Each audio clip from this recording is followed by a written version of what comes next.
अरे बंगला कभी डिस्प्यूटेड नहीं होता है, लोग डिस्प्यूटेड होते हैं। नहीं बनना है भाई, नहीं बनना है, माफ कीजिए।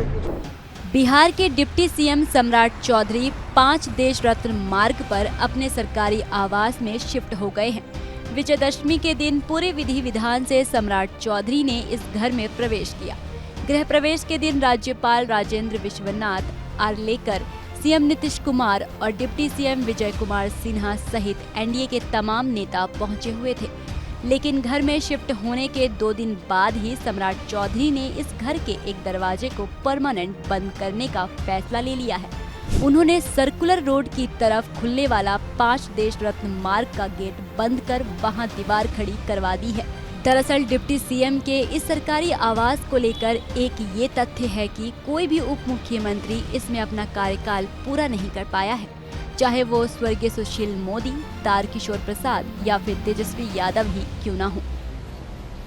मैं बार बार कह रहा हूँ, मेरे लिए बिहार का विकास, भारतीय जनता पार्टी एनडीए के लिए बिहार का विकास मायने रखता है। लेकिन क्या जाता है कि जो भी इस बंगले में आते हैं, अरे बंगला कभी डिस्प्यूटेड नहीं होता है, लोग डिस्प्यूटेड होते हैं।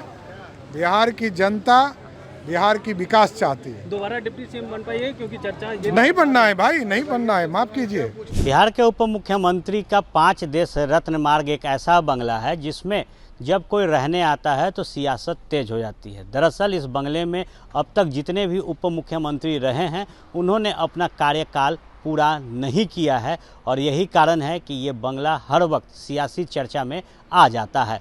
इस वक्त हम 5 देश रत्न मार्ग के बंगले के बाहर खड़े हैं और यहाँ आप कह सकते हैं कि शायद इस बंगले में रहने आए उप मुख्यमंत्री सम्राट चौधरी इसका वास्तु ठीक कर रहे हैं।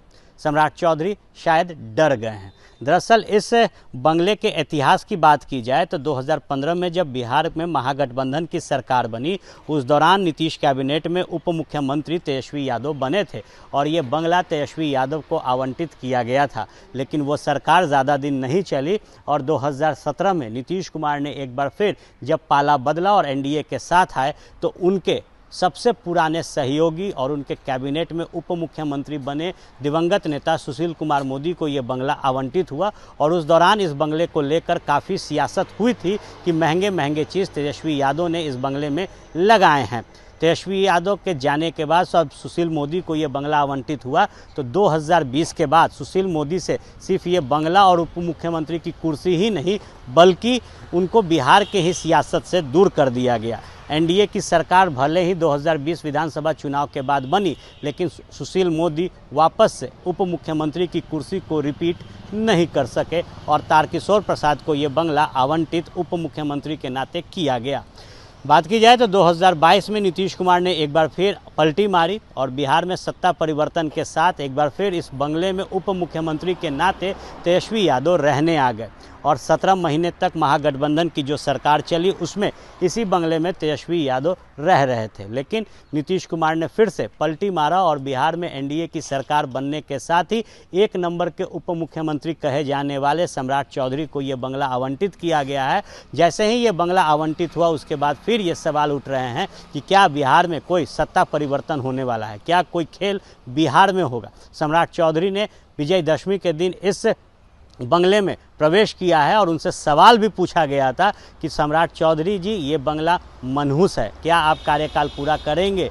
तो सम्राट चौधरी ने कहा था कि दोबारा उन्हें उप मुख्यमंत्री नहीं बनना। ऐसे में सवाल उठ रहा है कि जब इस बंगले में बाउंड्री उठाई जा रही है, बंगले का दशा बदला जा रहा है, तो क्या सम्राट चौधरी समझते हैं कि इस बंगले में आने के बाद उनकी कुर्सी जा सकती है। देखिए तस्वीर, जहां इस बंगले का जो दरवाज़ा सर्कुलर रोड की तरफ खुलता है दक्षिण की दिशा में, उसे बंद किया जा रहा है और अब इस बंगले में सिर्फ और सिर्फ एक मुख्य मार्ग होगा जो देश रत्न मार्ग की तरफ खुलेगा। हालांकि तेजस्वी यादव जब उप मुख्यमंत्री थे तो वो इसी दरवाजे से अंदर जाया करते थे, क्योंकि यहाँ से महज 50 मीटर की दूरी पर उनकी माँ राबड़ी देवी का सर्कुलर रोड पर ही आवास है।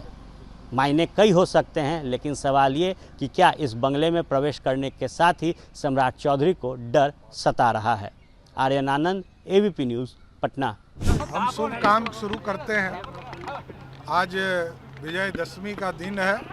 हम लोगों का लक्ष्य है बिहार से जो असुरी ताकत है उसको भगाना, असत्य पर सत्य की विजय कराना और बिहार में विकास की ओर ले जाना, ये हमारा लक्ष्य है। हमारे लिए घर कोई मायने नहीं रखता। घर में आप रहेंगे सम्राट जी? मैं रहता हूँ, अपने घर में हूँ। मेरे पिताजी माताजी के आशीर्वाद से घर है, छोटा सा घर है, लेकिन रहूँगा यहाँ पर। सरकारी कार्य जरूर करूँगा। ये सब पदाधिकारी देख रहे हैं, शीघ्र आपको दिखेगा। दोस्त भी है,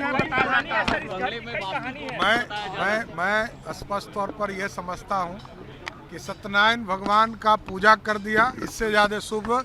और विजयदशमी के दिन मैं यहाँ आया हूँ, जितने असत्य लोग हैं उस पर सत्य की विजय होगी।